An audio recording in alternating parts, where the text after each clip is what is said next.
Hi, I'm Heinbach, and it's good to have you back. This is a Q&A where I answer questions sent in to me by my supporters on Patreon and the members from the Heinbach subreddit. So I'm going to go through all of these questions, and then at the end we're gonna do a round of questions that arise now here. So put them at the end and then I'll get to them. So on my Patreon, you probably all know what Patreon is. It's basically a fan club crowdfunding, which was for me life-changing. And when I started it, it enabled me to do this basically as a job, as something that supports this madness. So I'm really grateful for everybody who is there and helps me do these things and supports me. So here's the Q&A from the questions from the Patreon. I'm going to start with those. And as I said, at the end, I'll get to questions that are going to pop up here. I don't know if I'll be able to remember them or scroll back, so keep asking them at the end. We can discuss the questions as they come in. So I'm going to try to see if I can do this thing called screen sharing. Oh, yes, I can. Oh, okay. First question is by Billy Pilgrim. Hello Heinbach, have you considered putting out a collaborative album made up of music from your viewers after some submission contest or something along those lines? That's a tough question. Can I switch myself back large again? How do I do this? Solo layout. Okay.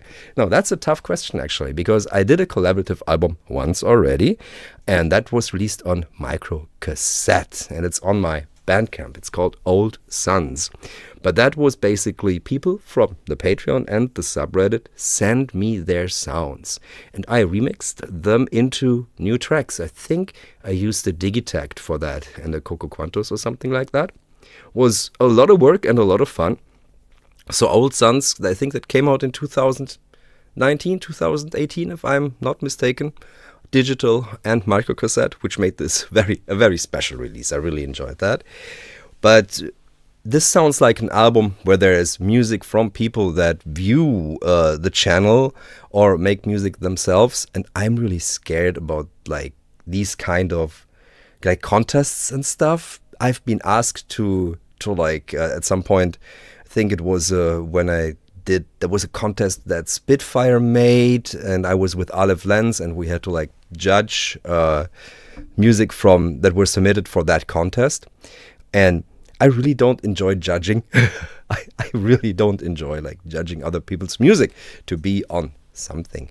So I wouldn't know about that process, how to get about it. And I don't have a label. So, there's side records where I release, but I don't have my own label. I have this Heinbach Editions thing, which is basically my name for what I put out on Bandcamp or on Spotify and stuff like that, solo, but I don't have like a real label or the infrastructure in place. So I don't know if like doing a release like that would not simply be like a one-off, because I don't have infrastructure in place to support a release like that. I'm always up for collaborations, and if someone has like a really cool idea how to pull this off, maybe focused around one thing, like one special thing, or like one good idea, one space, one moment in time, then it could be fun. And I would have to think of that, how that could be. Maybe I have that idea. I really want to avoid a contest situation where it feels like I'm here. No, this is not good. This is good. This. I'm not that kind of person. Doesn't give me joy or just makes me feel happy in any way. But if there's something where it's like think of something like the tank. If everybody gathered there in that tank in the desert and we made something there, that could be potentially cool. Or if there's something like, I don't know, a certain... sorry, that was my phone. Hope it survived. A certain piece of software or technology or a certain idea, a certain topic, that could be interesting again.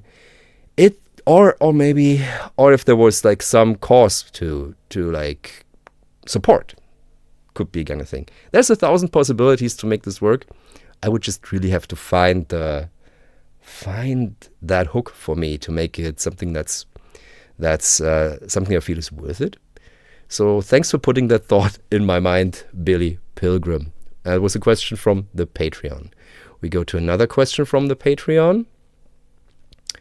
We can check what everybody says. Okay. Retro Gaming Maverick, I understand why you avoid contests. It's a tough decision to make to announce the winner. Good. Have you heard about the TU studio at the Technical University Berlin? Oh. Yes, I've heard about that.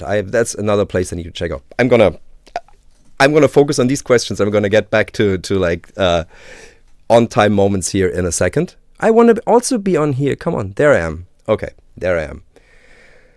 Rose Hooper. I would love to know what you consider to be the essential test generator equipment in your collection. As a part of that, are there critical hum and noise control techniques or devices?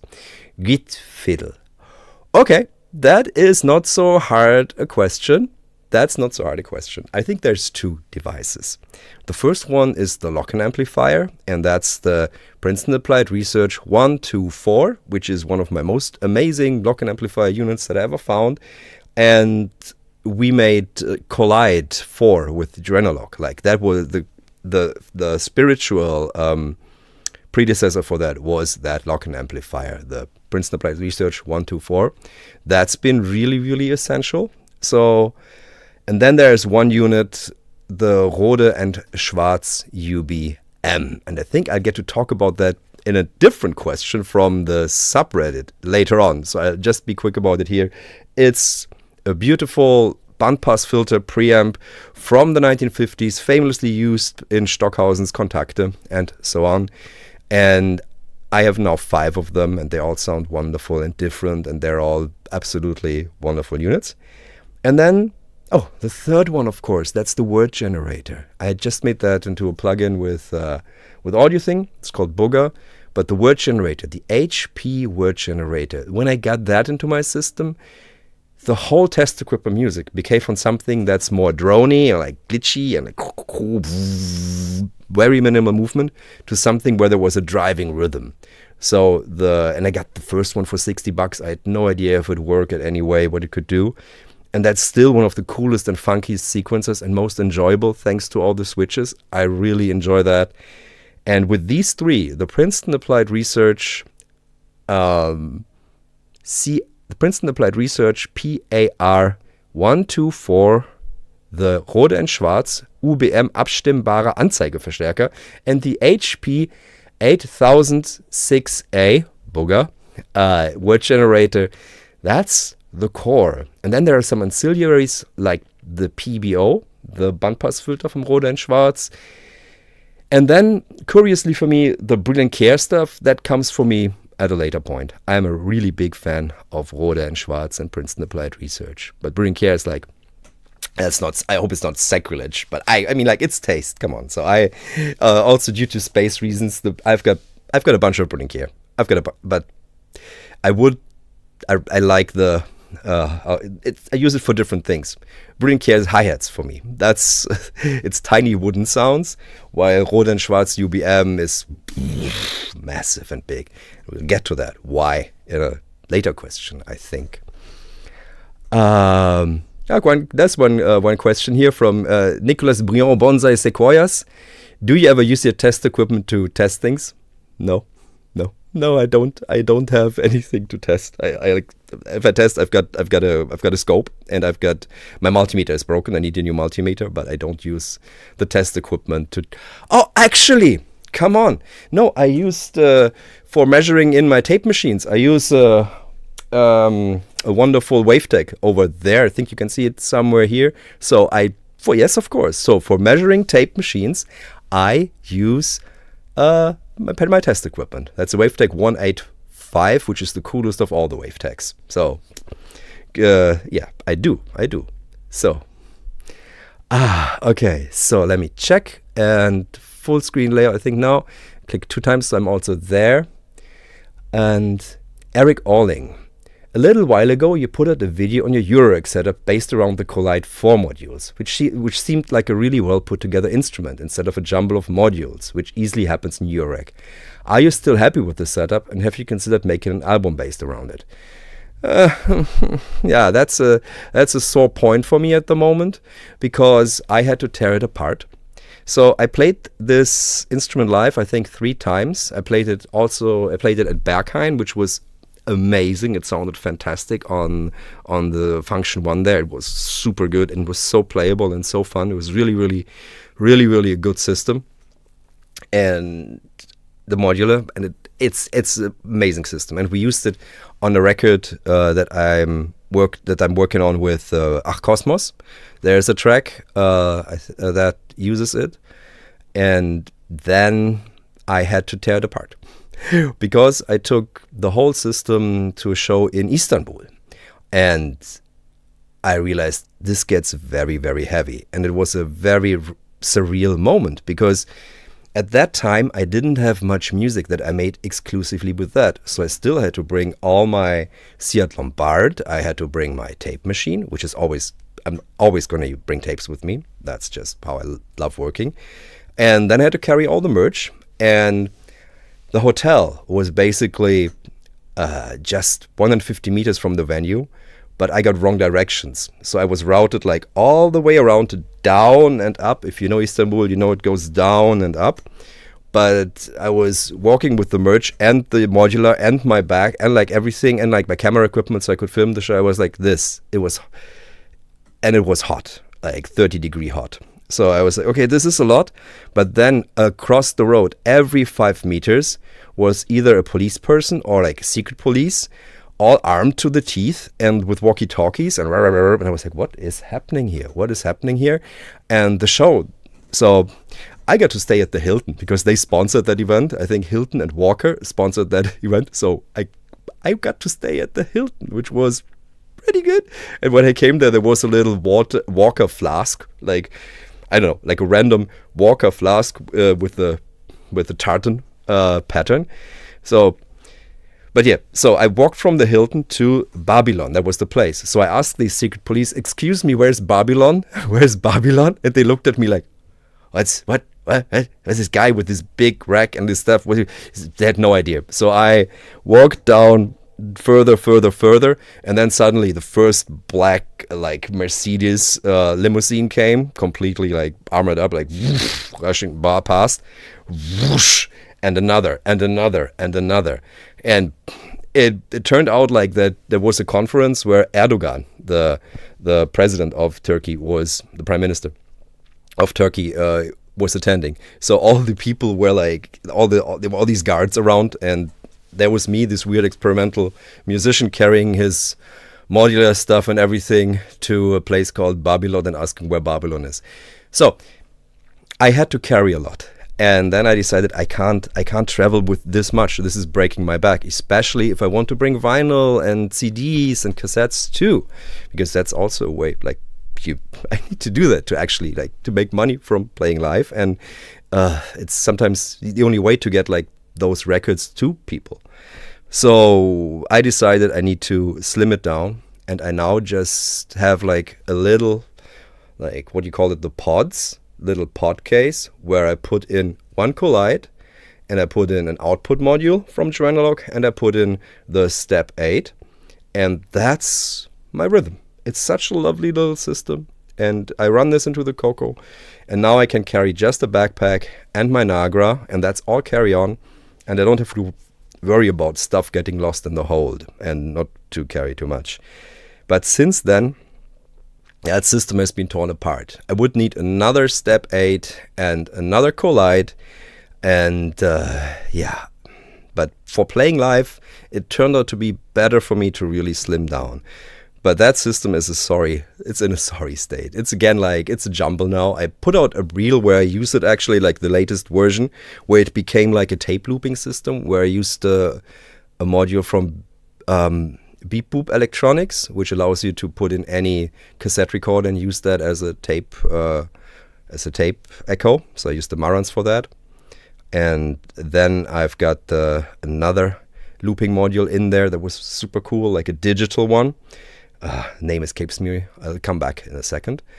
And that's been cool. That's fun. That's like, it's easy to write with that system. It's like just inspiration, and it sounds good, and it has 2 Collides still in there.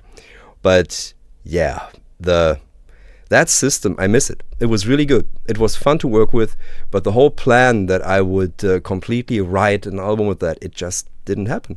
Because I was mainly working this year, if I was working on music that was not related to work like for film or for other projects or for remixes, I was working with Bajak, with Ach Kosmos. And there we just come into the studio and play with everything. So there was no time for me basically to write my own album. So that's a very long story to say. For weight carrying reasons, I had to tear that system down. So that was a question by Eric Orling from the Patreon on my eurorack system. So there's another good question here regarding to test equipment, I think. Okay, let me see. Yes. Questions. Dead White Butterflies. I'm going to go through all the Patreon questions first and this from the subreddit, and then I'm going to go into other questions. Please remember your question, put it up at the end. We're going to do like a session for questions from the chat at the end. Okay, so Git fill. Okay, let's check. This is the question. It's again from Patreon. And Git fill. How would you recommend getting started with the test equipment? I have a tube-powered audio generator and a sweep generator with a built-in audio out as well, but I have no idea what else to even look for. I have a pretty good electronic surplus store not far from me. They got all kinds of stuff of local tech companies, new and old. After all, I grew up a few miles from Tektronix, have a few Intel campuses quite close, along with a bunch of associated businesses. And yes, I do have an old tech scope from the 1960s. Getting started with test equipment. I guess somebody made a video about that. That's on my channel. You could there's a starter's guide, beginner's guide to test equipment. And as far as I remember, much of this still holds true. And you're in the lucky position to be somewhere where you can easily get stuff like from old universities, campuses and stuff. And I think Tektronix, they have a little campus, if I remember correctly, where they have stuff on show that they used to make, so you can have a look at that just for inspiration. And that video, the beginner's guide to tape and test equipment, that holds true. You're not gonna find a lot of Brilliant Care if you're in the States. So Brilliant Care is very much European, and if you find it in the States, it's gonna cost an arm and a leg. Same as you don't find Princeton Applied Research here very often. I had to import a lot of that stuff. Tektronix, I was lucky enough to find like the TM160s pulse and saw generators, because they were at one point distributed by Rode and Schwarz. So those I could pick up easily. But much of that stuff is sadly, for me in Europe here, hard to get. For you, very easy. I should do a video on the whole Tektronix TM500 system. I have like a big TM500 modular system. I call it modular. It's lots of modules and you can interpatch them and they sound gorgeous. But I think that fell by the wayside. I built that system in 2020. I used it for a gaming thing that in the end didn't happen. But I really love the sound of it, and it's now in my downstairs studio, and it's the rhythm bass. It's really cool. It sounds really good, and the TM500 stuff is amazing. It's on some of my records. So that is something. If you're near Tektronix, check out the TM500 series. There's wonderful function generators. I think FG501, FG504, amazing stuff. But yeah, check the video. You're gonna find lots and lots of stuff, and the best things to get there usually from the 50s, 60s, and 70s. When it goes digital, it starts to get less interesting. My voice is starting to crack up a little. I'm still on antibiotics. I've had a very, very bad cough for like 6 weeks now, and I finally decided to go to the doctor. Very late, but no, I'm getting antibiotics, but my voice is slightly cracking up. This helps a bit. Traitor to the living. I've got a small TM500 rig. Yeah, isn't it lovely? Yeah. In Brazil, it's very rare to see some musical test equipment. That's what Aber Marquez says. Brazil is it's hard to get stuff like in South America. So, let's go on.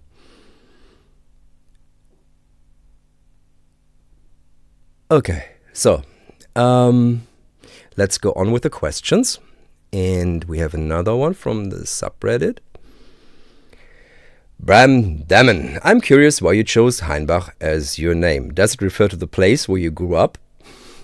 Okay, the place is like something. Every time there's a place called Heinbach, I think there's a bunch of places called Heinbach, I think, and there's even an Autobahnraststätte, like a how you call it, like a resting place near the Autobahn called Heinbach.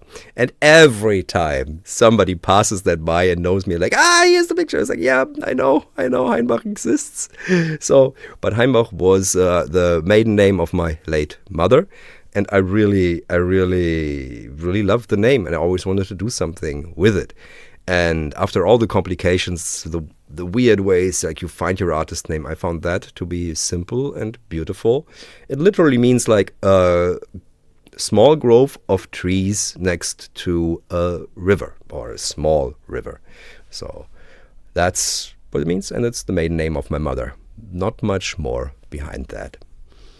So now comes a very specific question from the subreddit, and it's from Kalle Mustonen. How would you make Nagraloop and Moog Spectravox sing? I understood that this Moog Outcast is a proper filter bank. Yes, it is. So you can use it as a filter bank. It's just slightly annoying because the knobs are like so small, and I like big faders and such on filter banks, but it sounds very nice, and I've used it with a Nagraloop, and it's really cool. Like it sounds proper. Spectravox sounds proper with the Nagraloop. I do the thing that I do here, like the way I've set up here, and there's another video coming where I talk about like how to make a hybrid digital and analog studio, because there was a wish on the Patreon to make a video about that. Down here I've got a big filter bank, and that filter bank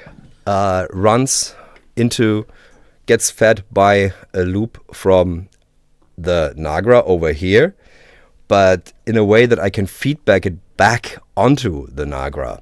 So I like to basically, when the Nagra is in record, feed it back into itself through a filter bank. And then you get all sorts of beautiful delayed resonances. It's an absolutely wonderful and joyous thing to do. And I'm fiddling around here, down here, because it's literally, I should have put up another camera for that, but I didn't know. So like, it's so fun to feedback with a filter bank. I'm a filter bank addict. I think I've got 3 of the Brillantier, the small ones. I've got the 2 big ones from the 50s and 60s. Talk about not having so much Brillantier. I have a bunch of Brillantier now, but yeah, the filter banks.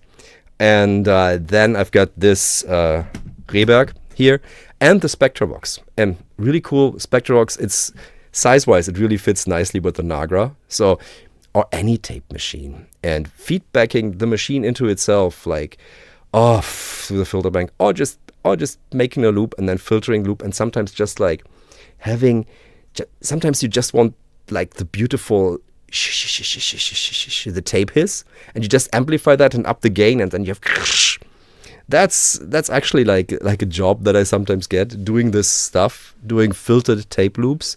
That's gonna probably be in the hybrid video, in the hybrid studio video, because yeah, if I get hired, I get hired as the tape production guy for experimental production. So while, for example, there's a string quartet playing, I'm sitting in a control room doing tape loops, cutting them up and running them through ring modulators or filter banks and feeding them back, and then feeding them back through speakers such as this one into the room. That was yeah, one of my gigs when I'm not doing basically my own thing. So yeah, it's a lot to do with the Spectravox.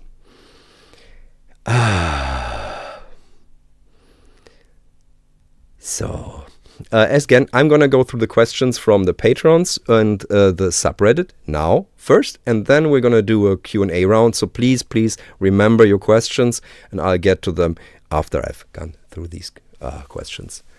Yeah, my voice is a bit... I'm sorry about that. Okay, so now we're going to the Heinbach subreddit, and one thing I have to say about the subreddit. It's really gotten way more active in the recent months, because a whole lot of people are like discovering test equipment for music again. And there's so many people like, is this something? What can I use from here? From this flea market, which of these things should I get? And there's people that are more knowledgeable than me, especially in terms of the technical terms of things, that are answering. It's really lovely to see like a community of people helping each other out. So just a shout out to the subreddit. You are doing a wonderful job, like helping each other out and helping people get into this really weird but absolutely rewarding and worth it way of making music. And that's a good place to start also, because there's so much on there, so much, and very active place now.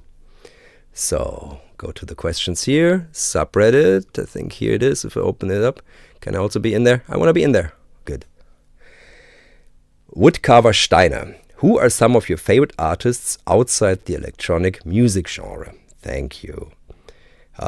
There's a lot. That's a very, very, very, very small, more than I can name. I was really influenced, for example, by Nick Cave when I grew up. I really loved his approach to songwriting. Hearing the Weeping Song for the first time was something that changed me.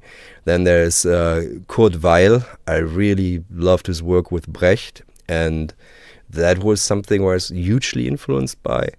Then recently, my phone fell down. Because I actually looked at like stuff that I recently listened to.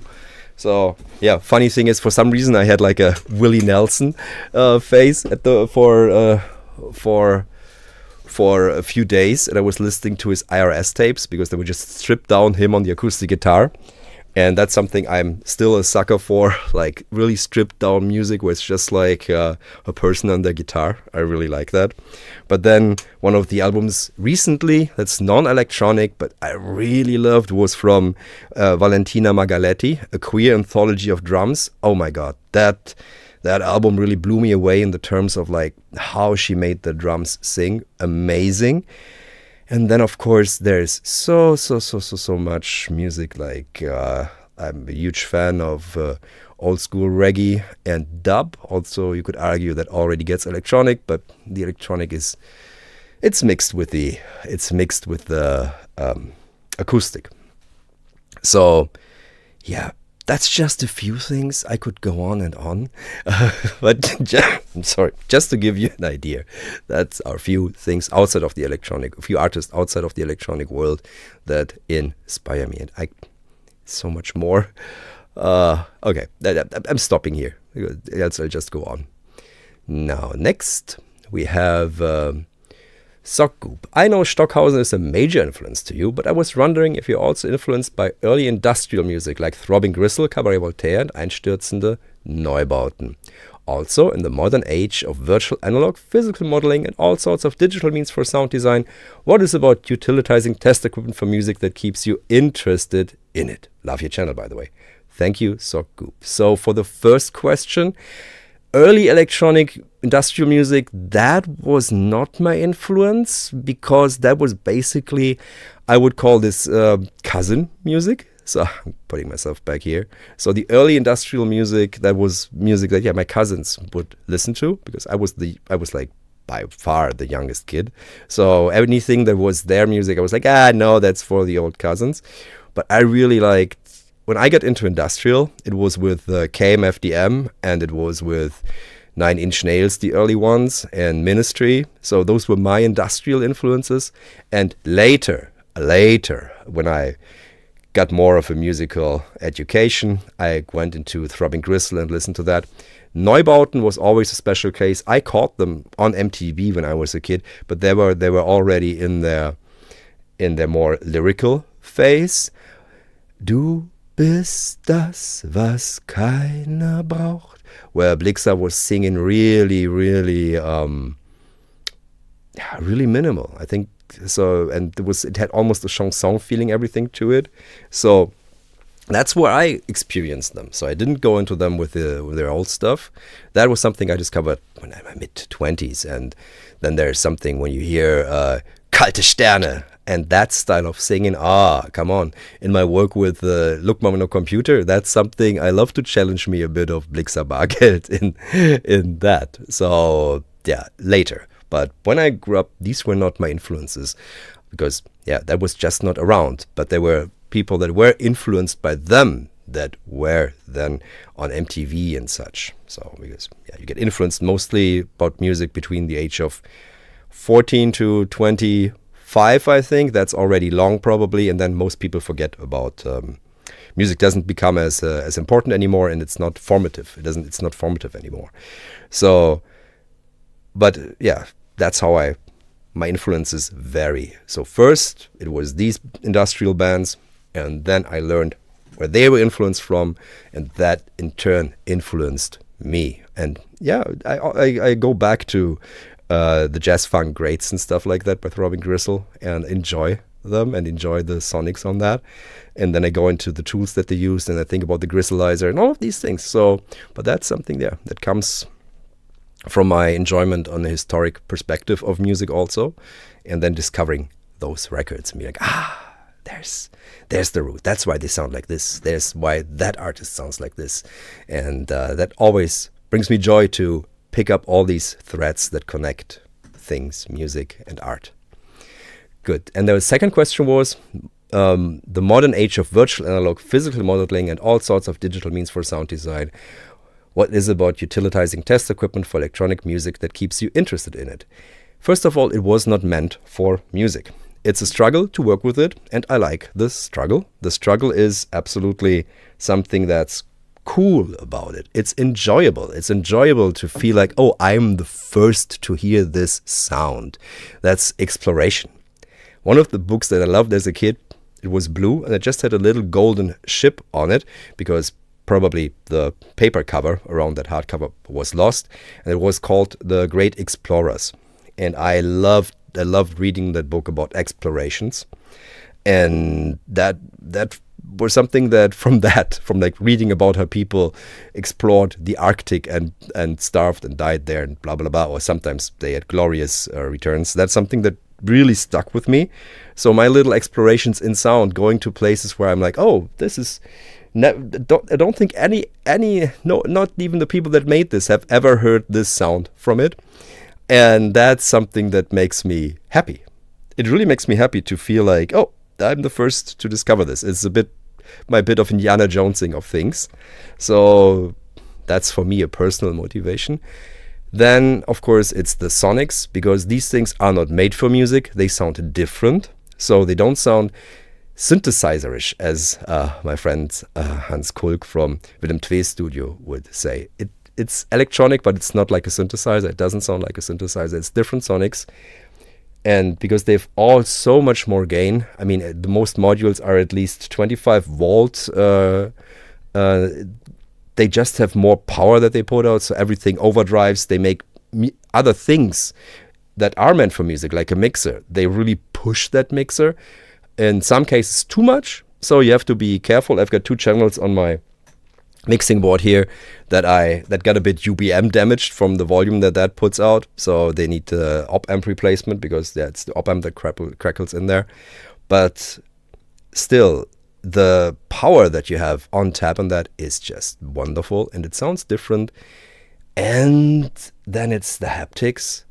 The haptics are different. The knobs are bigger, heavier. They're not meant to be moved around a lot. They're not like, do your filter sweep, like, no, it's my first vacuum tube oscillator. Like, it was like, this hurts, I can't do this too. There's a lot of haptic feedback involved that makes it very, very different. And then, because it's not made for music, when we're talking, for example, about the Tektronix TM160 vacuum tube oscillator before, that has the way you shift between different ranges. So you can switch on a normal oscillator, even something on the synth, you have a 10-turn pot, so you can switch through a huge range at a very fine control. But usually now we have like shorter ranges to go through on an oscillator. You have octaves, and then you have a pitch that you can go through. But on those, they are meant, sometimes they go to 50 kilohertz, 80 kilohertz, 100 kilohertz, and then they go to 2 hertz. So their range is much more unlimited. And excuse me, that results in sometimes very odd octaves, or not octaves, intervals. For example, on the Tektronix, when you switch, I think it's in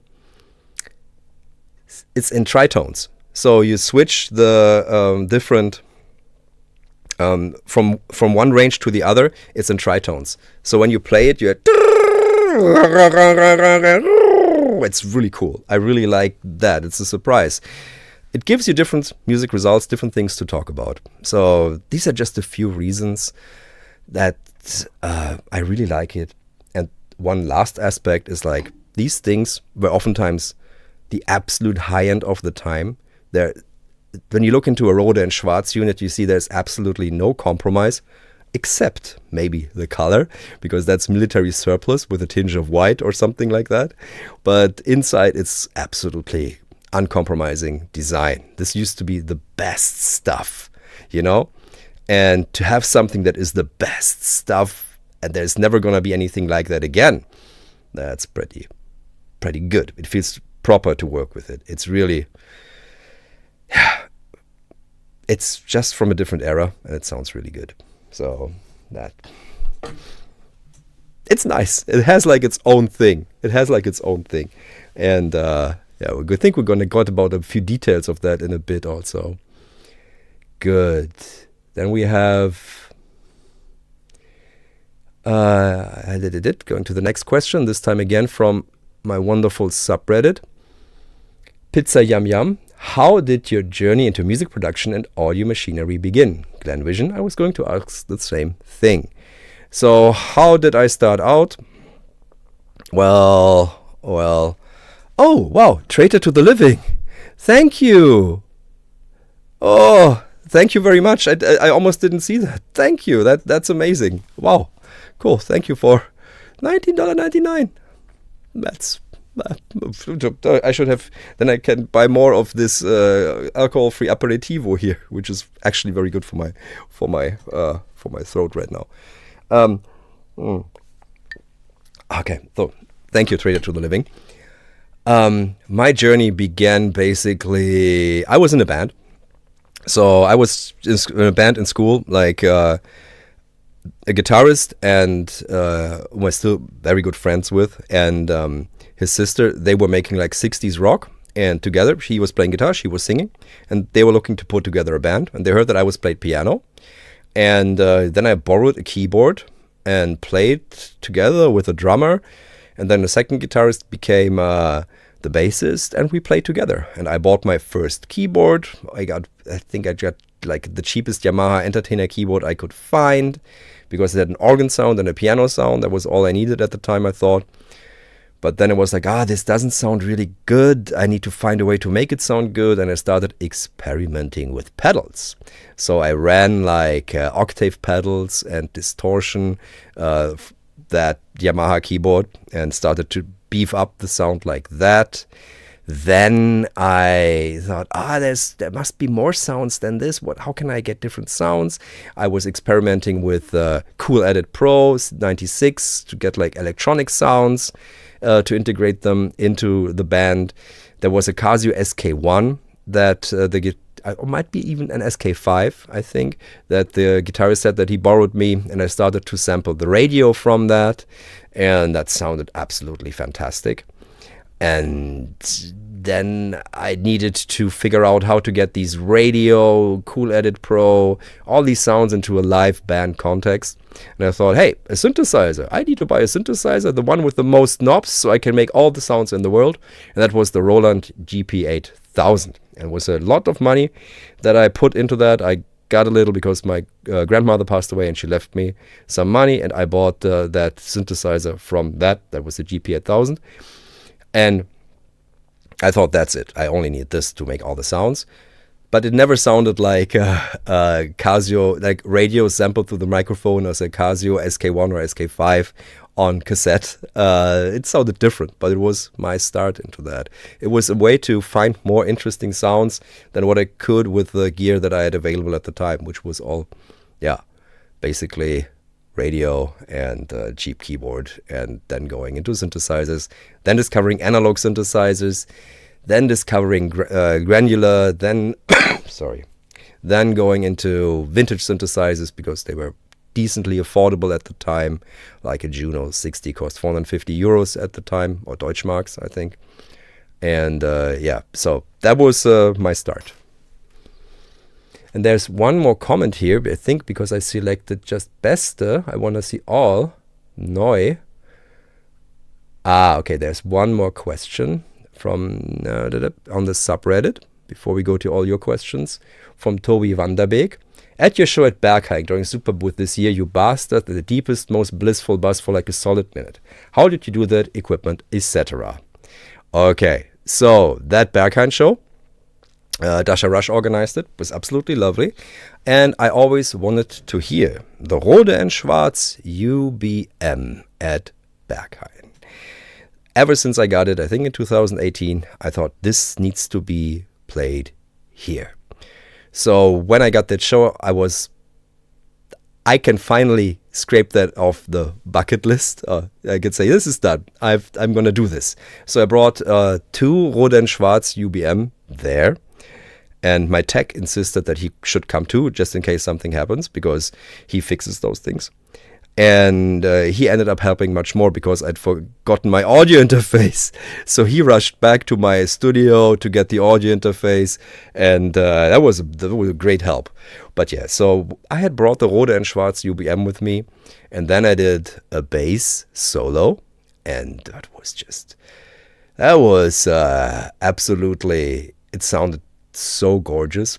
And the funny thing is, nobody, of course, takes pictures at Berghain, but they do sound recordings. And the next day I was so happy to hear a sound recording of that from somebody standing in the middle with the mobile phone recording it and saying heavy, and like that was like the heaviest stuff.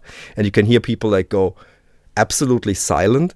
And then like when my bass solo on the Rode and Schwarz UBM in feedback mode was done, they're like, whoa! And I was like, yeah,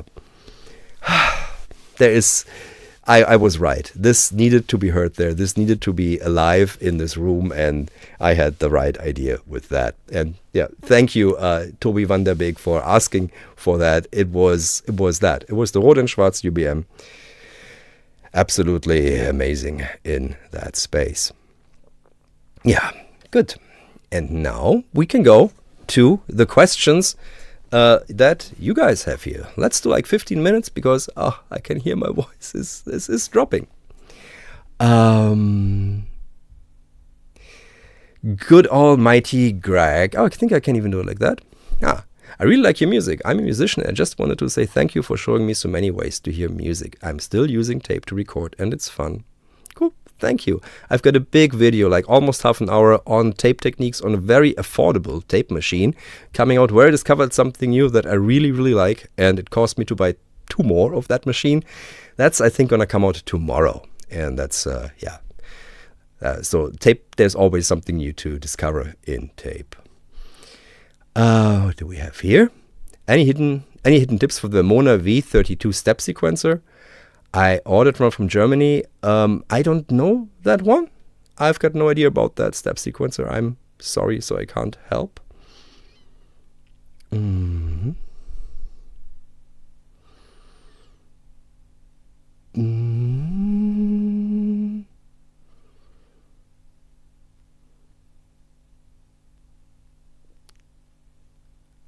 Oh my God, here's a story. Nicolas Makumi. Hi, Heimbach, everyone. Following an electrical accident caused by a raclette machine. Switzerland. I lost 2 hard drives containing backup copies of 10 years worth of music, sound design, documentary. Oof. And electroacoustic music. All my artistic work, important and unique archives. Have you ever experienced a similar loss? Yeah, early on.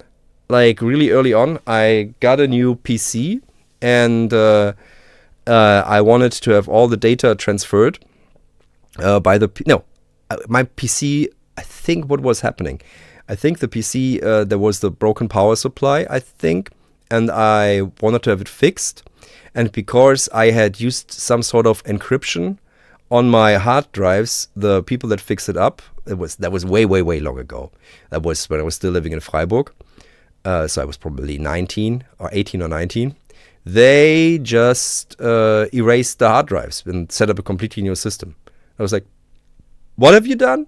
So it wasn't 10 years, but it was like all my work from, I don't know, from my first 3 or 4 years that I had that PC and that I was basically making music. All the early stuff was erased, and I was heartbroken. So from that point on, I've always backed up, and I've got 3 backup systems going. Like all the stuff that's happening at the moment is going to iCloud always. Then I've got a secondary backup online going to a crash plan, and then I've got a third backup that I do manually to a little NAS drive here. So there's a lot of backups in place. So not very structured, but every time like I have something like that, like a loss of something during something, I can recoup and recover. Yeah, backup. I learned that really, really early on. I used to burn CDs, like backup CDs, like every time I had a project finished. Oof.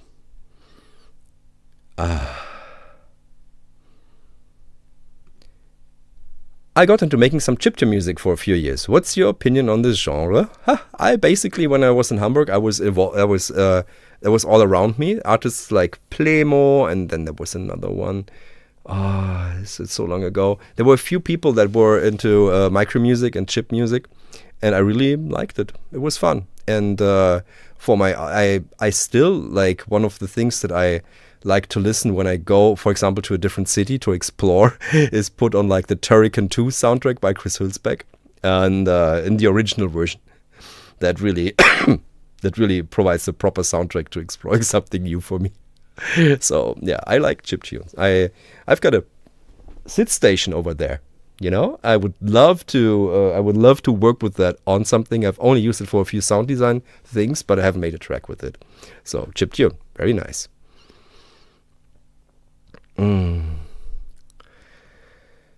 Heimbach by Rapid Action Animations. What's your opinion on the Cork Walkers?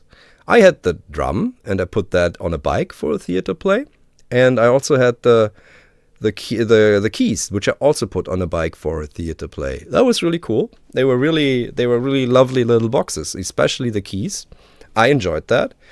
And I think, I've got the FM. Also used that for theater. It was lovely boxes that provided a lot of sonic variety to the actors. So I'm fond of that for that use. In my own work, in my own solo work, I don't use them. Because I simply don't have a spot anymore for small boxes. Like, that's completely missing from my studio. I completely took out the table. I had the table set up where I did like demos and stuff. I don't have that anymore because I don't really make tabletop music anymore unless I'm on holiday. So yeah, that's why I don't have. I have the FM one still somewhere in my storage over there. Really good one.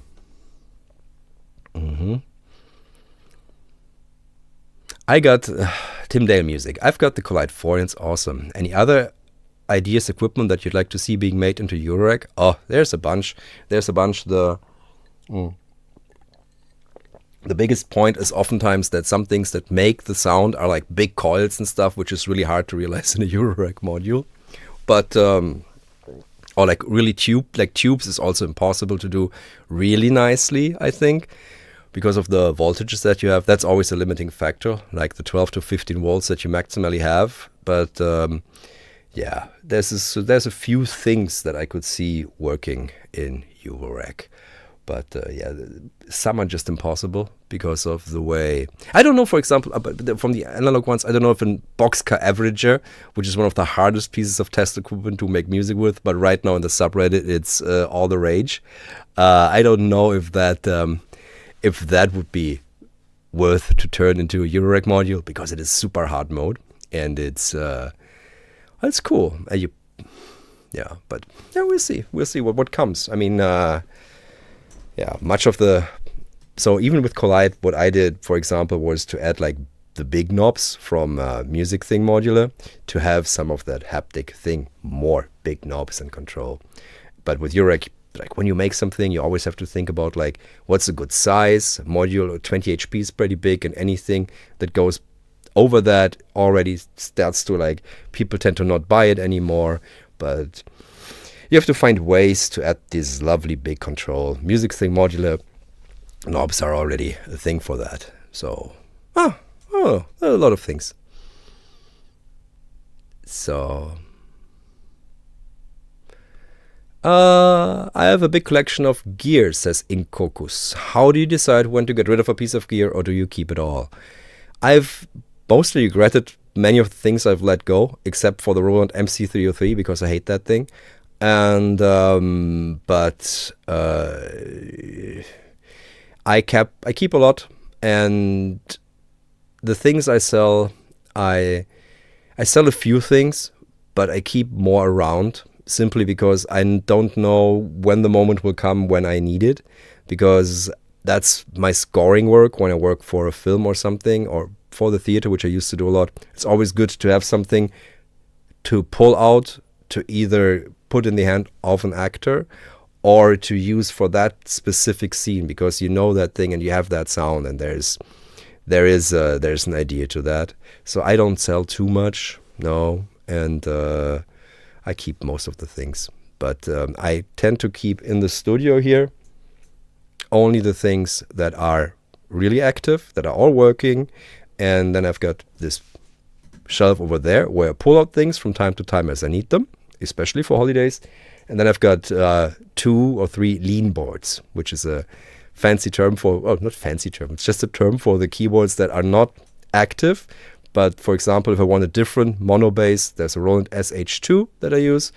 Or yeah, like if I want like an FM thing, I've got a DX7 downstairs, or leaning against the wall that I can just pull out to get that sound. I don't need it all the time, but if I want it, put it up here on a stand, put it back. So it doesn't, these are things that help me go over the everything has to be connected and always like 100% all the time.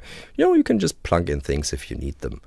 So, but yeah, this is my life. So I make my living doing these things. This might not be practical advice for yeah, in general.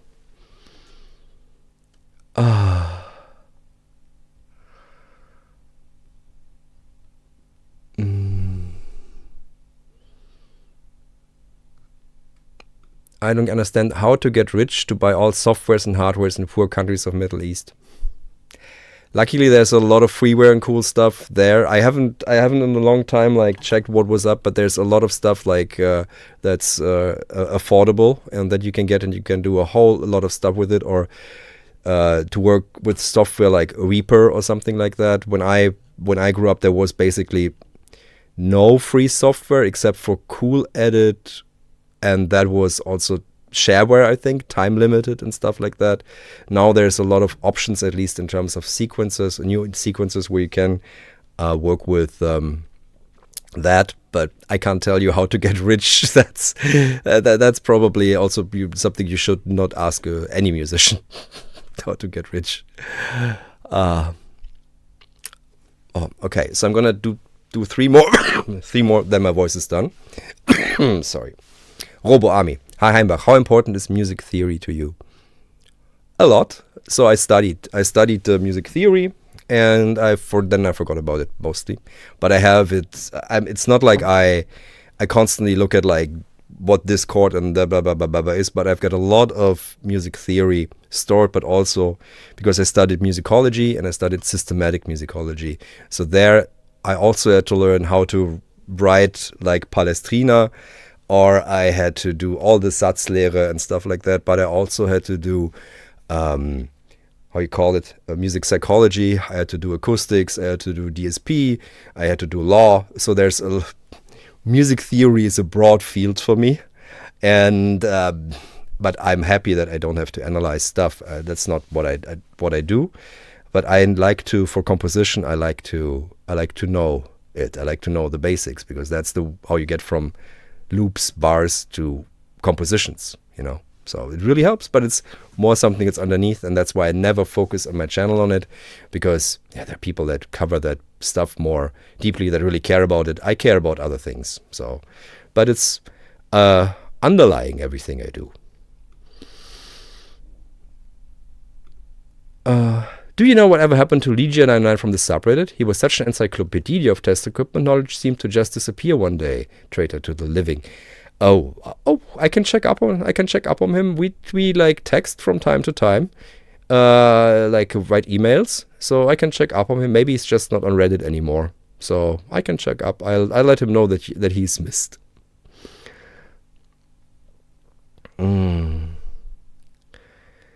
Okay. Have you ever provided sound design and music for Shakespeare's A Midsummer Night's Dream? Harry Woodall 7008.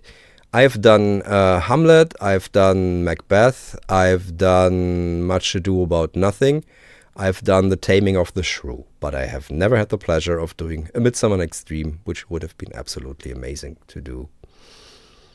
Okay, one more. Okay, two more. Now I'm going to quit. Absolutely quit.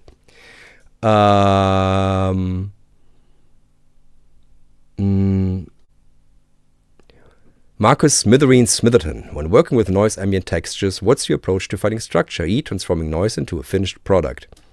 I don't like that word, but to a finished piece, like there's a really simple way to do it. I think it's just through transposition to different harmonies, and to look at the contrasting harmonies in there, and then use harmony. Harmony is like such a cheat code. It's harmony and melody they're cheat codes basically. It's easy to make melodies and harmonies compared to like interesting textures.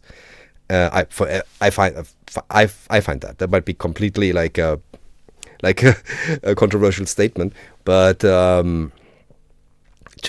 it really helps to have that kind of structure, like simply going up, having a part, and then you go, okay, so now I want more tension. You go up a fourth, and then you might go to the fifth, and you're basically in the circle of fifths already, and it's all simple. And then you go back in a fluid way without it becoming too obnoxious.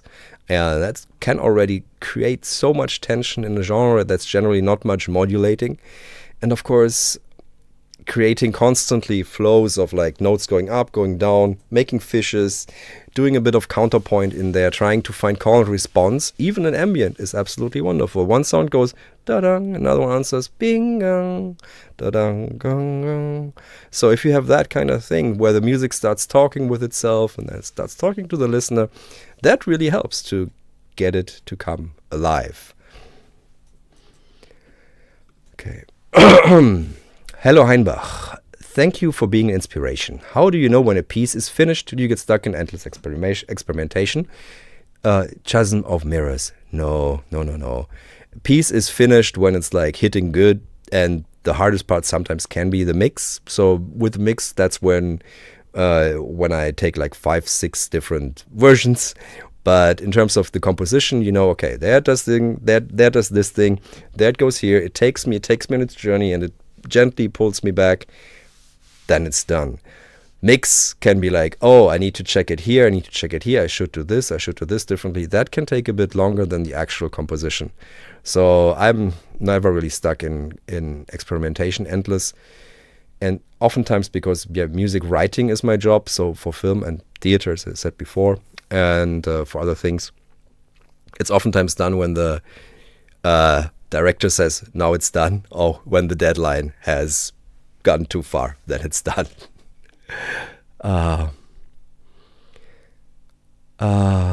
Okay.